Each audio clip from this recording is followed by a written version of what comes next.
I picked up these apples from the Dollar Tree. They're little wooden apples. I'm going to start by painting them in Republic Red.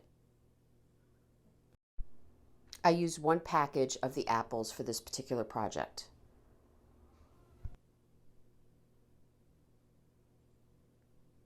I found this truck also from the Dollar Tree. I'm going to paint this black. Guys, this one's really, really simple. I feel like anybody could do this.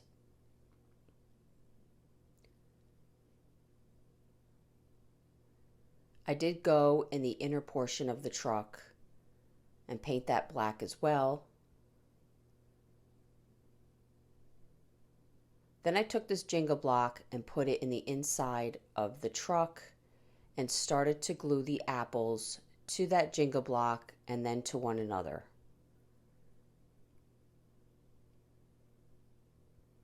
So it gave the appearance of apples stacked in the back of the truck.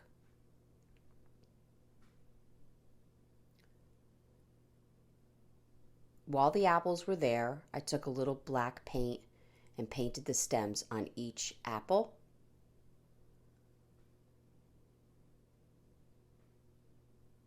And then I just made these black dusty lines on the apples just to give them some interest.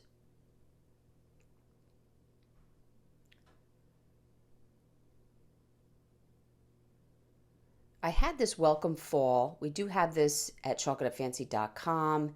It is a mesh stencil, and I just wanted the word fall. That's what's great about these stencils. You can reuse them and just use portions of them.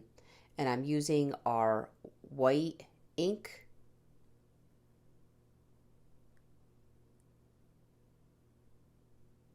And this is from a maker studio. And you can find that at chocolatefancy.com. I found this wicker wreath form at the Dollar Tree, and I placed the truck inside the form. It fit perfectly. I didn't even need to tack it down, just by wedging it down.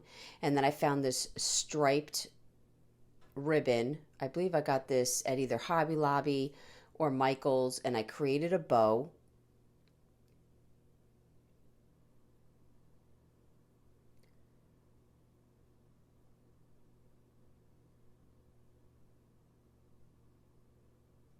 And then I made a strap of the ribbon around the top of the wreath. This is going to help with the hanging.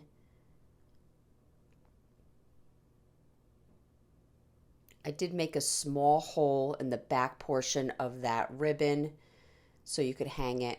This is our metallic paint. I used it on the tires, and I really hope you enjoyed this video. For other tutorials, go check us out on YouTube. You can watch all our videos at chocolatefancy.com. For any paint products, tissue paper transfers, or mesh stencils, chocolatefancy.com. Thank you so much.